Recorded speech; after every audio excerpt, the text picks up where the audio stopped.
All right, so we are going to do Blender. So this is not my like app that I use all the time. I don't know it super well, so I might struggle a little bit. So just be prepared for that. Now, when you first start up, it should look like this. It might give you an option of changing the settings to Maya, or I think it might be 3ds Max. It may have some different options where it'll change the presets. I don't suggest doing that. The reason being is that this program was made to use the hotkeys that it was made to use. If you try to impose something else over top of it, you might lose some of the functionality, as well as, quite honestly, you go to watch tutorials, because that's what you're going to do when you first start for a long time. You're not going to be able to follow them because all the hotkeys and stuff that you're using are not the same. So some of it I find very frustrating, some of the way that they do things, because it's very non-standard. I know that could be, oh, blah, blah, blah. But, you go to one program to another one, the hotkeys are pretty similar. So it's just, they're not as similar to those. But I would say most programs I would use what their defaults are. I mean, it's fine to customize it, but as far as like changing hotkeys and things, for those reasons that I just stated. Okay. All right. So what we're gonna do is right off the bat, we're just gonna choose general. It's gonna start you off with the cube, which is totally fine. Okay. So to navigate in here, it's a little bit different. It's not like Alt or any of those things. You hold your middle mouse button, just click it in, and you can spin. Okay, so pretty easy. That's not too bad. If you hold Shift and middle mouse button, that will be to pan. Okay. Now, if another thing too, just to be aware, if you look down here, it'll give you it'll tell you what you like. It'll give you clues. So like, watch, if I hold Shift, you'll see it goes, oh, pan view, blah blah blah. You can see, so every now and then, look down here when you're holding buttons. Like if I hold Control, you can see it's doing that, right? So just keep an eye down there, because it'll actually help guide you, and it's nice graphics. So I like that. I think that's a nice little feature. A lot of programs are doing that now. So anyway, so Shift this, zoom. You can wheel in, or you hold Control and click and drag. Normally, I'm not a huge fan of wheeling in, but I don't find the scrolling in to be too bad here. And I'm not doing anything too minute. So in Maya, I like to right click and do the Alt, but holding Control and doing this feels a little wonky. So the stepping in here isn't bad. It's subtle enough that I think it's viable. So I'll probably just be doing the scrolling in.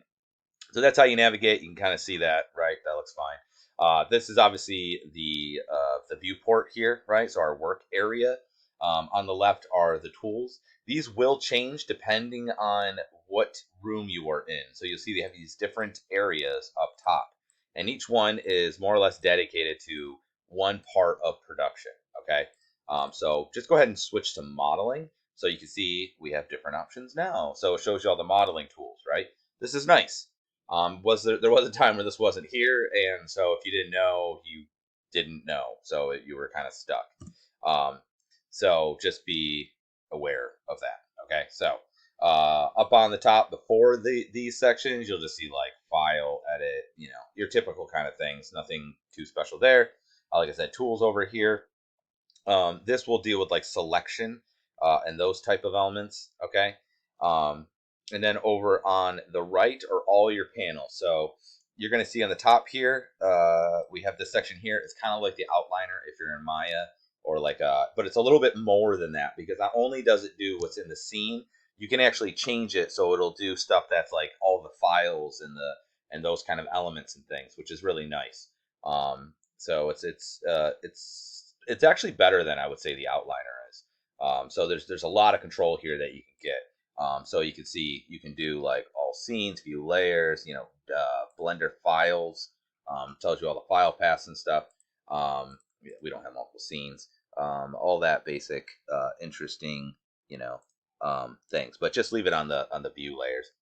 You can also turn off whether it's visible in the viewport or whether it's rendered, which is also really cool. So like that's a nice little thing you can do. But basically all the objects you can see that are in here will show up here. Collections are kind of like, they're not exactly a folder system. They're more just like an over-encompassing thing, so I can turn off all of those elements for rendering purposes, but it's not like they're parented to it. It's outside of like the physicality of this, so just be aware. It's more like display layers. Down here are all the other panels. So each one, if you hover over them, they should tell you. So active tool, So like this is the tool settings, some looks like render settings. There's the materials, various things, and these will change depending on what you have selected here. So notice that this one popped up now, so that I can actually do the modifiers once that's my selected object. So yeah. Anyway, but notice that there's no modifiers when I have the light selected, right? So it will change depending on what you have selected. So it's semi-context sensitive. We'll be using this a little bit. The other major menu item is if you hit N, it'll pop open this, but it's also just this little arrow here. Yeah, I think thought it was. There it is. It'll pop over in the menu, and you can look at this like the channel box. So it'll give you sort of that, as well as tool settings, right? Which we could also get over here, and stuff about the view. So not a terrible thing, but just N in and out. You can obviously see some interface up here, and this stuff here is going to deal with like how you're viewing it. So if you need wireframe, you can click on that. Flat shaded, rendered, like better rendered. Okay, so we'll just leave it on flat shade. It's a little bit easier to work with. That's the general interface. Yay! All right, so I'm in the modeling tab. What we're gonna do is we're just gonna try and get to it and then work from there. So I'm gonna model just like a generic quadruped and go from there. So I'm gonna want to mirror this. So what we're gonna do, one thing to notice too, is that Z is our vertical and Y is basically like our depth. Okay, so this is actually built more like a CAD program where the depth is from above. So we need to treat it this way. So if I look up here, you can see positive Y is this direction. So picture this being the front of the object. So I need to cut this in the middle. So right now we're in like object mode. You can see it up here. You can actually click on these. The easiest way is if you hit tab, it will go into edit mode. Okay, so tab is edit mode, but you can also get up here if that's a little bit easier. But I would just get used to hitting tab because it's pretty useful. And then all the tools are here. There are more tools than this, but these are just the most common ones. Look at it like it's the shelf inside of Maya. All right, I'm going to reference everything from Maya because that's really more my area of expertise. Okay. So I want to do an edge loop. So again, it's over here, but if you hit Control R, that's the hotkey, and you can see it automatically will allow you to cut, right? So I'm going to cut right in the middle here. So I'll click. You're going to notice as soon as you click, it's going to allow you to slide it, right? And if I click again, it's going to go there. Now, if you right click, it will, oh, actually, sorry, hang on a second. If you go to do it, and let's say I click, if I right click right now, it'll undo that last action, okay? So anyway, we're gonna cut, and then I'm just gonna click again, and that's fine. Actually, let's do that again. Click and then right click so that doesn't actually go there. So now it's in the center, all right? Because I didn't want to go off center. So now that's in the center, that's fine. But you might not want to do Control R every time because that's kind of a weird hotkey. It is over here, so if you hover over, you'll see Loop Cut. You see it's Control R. Just like Photoshop, if you hold it down, see this little arrow, that means there's tools underneath it. So there's Offset, Edge, Loop Cut. There's Bevel. If you hover over them, it will give you the hotkeys. Okay, so like Extrude is E. That one's pretty easy. So anyway, we got that, and what I want to do now is I want to cut the half of my dude here, right? So I'm just going to cut these. So right now, I'm not sure what component mode we're in. Vertices, I think. Yeah, I think we're on vertices right now, right? So if I hit the W is the select tool here. So yeah, I'm grabbing vertices. So to go from vertices, edges, and faces is 1, 2, 3. So that's 1, 2 will be edges, okay, and 3 will be faces. All right.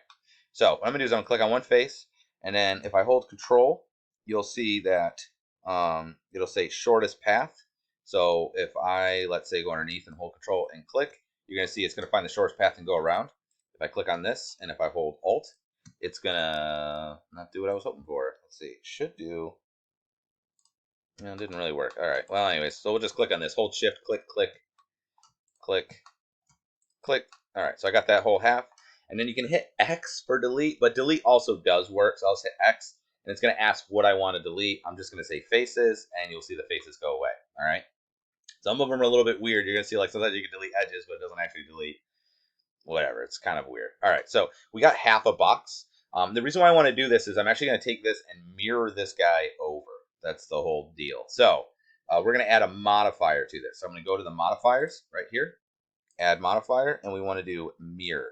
You'll see that they're broken up into categories here. So like this generate stuff, this will deform stuff, physics stuff. We're not doing anything with that. We just want to do the generate because we're going to create something. And I want to do mirror. And you see it's automatically already set to x-axis. Make sure you turn on clipping. The reason what that does, if you have over, it tells you, it'll keep you from doing this. So if I go to 1 and select tool and I hit W, oops, not W, sorry. W. Okay. To move is grab. So you hit G. You can see I can grab this point, but you can see I can go past it. Right. I'm going to right click now to let go. That will undo the last action. If you do clipping, and if I do G, you can see it won't allow me to do that. It'll basically all the center ones will remain centered. Okay. So that's the big thing. All right. So I'll leave clipping on, and the rest of it is fine. Okay. So we'll basically work from this, and when we are done, you just go over here. Oops, not that guy. And we just, you have to be in object mode. But we'll apply it, and then it will be one whole shell. So don't worry about it being two pieces. It'll treat it kind of like it's one piece right now with this mirror modifier. So it's a nice little bit here. Okay. And because it is like an instance of it, there's no chance of it being messed up, I guess, which is kind of nice. Because Maya has mirroring, but it often doesn't work correctly. And this should have less chance of that. Okay, so we've done that. So I need to, work broad and specific. First thing I should do is probably make a torso section, right? So I'm going to grab the front here. So we'll just, I'm going to hit 3 for faces. I'll grab the face. I want to extrude, which is E, or you can click this guy here, but I'll hit E. It will automatically do it based off of the face direction, just like other 3D programs do. So I'm just going to drag it forward. We'll go like that, I guess. All right. That's fine. So remember, middle mouse button and shift and scroll wheel. Okay. So we'll just kind of go like that. That looks fine. So I'm going to kind of do a neck to a head here. So we will then hit E again. Okay. And we'll come forward. This will be my neck. But you see, I need to move it, right? So here's the issue. We got to bring it up and over. So this is a little bit weird. So the transform tools are obviously normally move, rotate, and scale. So you can get them over here, but you shouldn't use those because it's just a bad way of working. So G is grab, which means move. Okay. But you can see it moves in all axes, which is a big no-no that we always tell you not to do. It's one of the things the biggest thing I would say that's different from Blender and a lot of the other ones, especially now that they've sort of standardized the this interface a little bit more. I'm going to undo that by right-clicking. Is it works fast and loose. So like everything's very immediate, which is great. Like it's very quick. I can see if you're a modeler, you could probably pump things out way faster in here than Maya, but it's less exact. And I know people are going to be like, "Oh, it's definitely more exact." I'm sure you can. I'm not saying that, but if from a naive person, its initial way of working, it makes it sort of less so. All right. So anyway, what I want to do is I want to move this. So it's G for grab, which is move, S for scale, which makes sense, and R for rotate. So for some, that actually might be helpful as far as like the memorization. Although I would like M to be move instead. I forget what M does, but anyway. So actually, I would rather it be the QWER like everything else. But so we're gonna go ahead and move this up. So we'll hit G, but I want to only move it on the up axis. If I try to move my mouse up, it's gonna do whatever. If you look below, remember I said there's all these little hotkeys down here, all these ones down here, right? Which is kind of thing. We can actually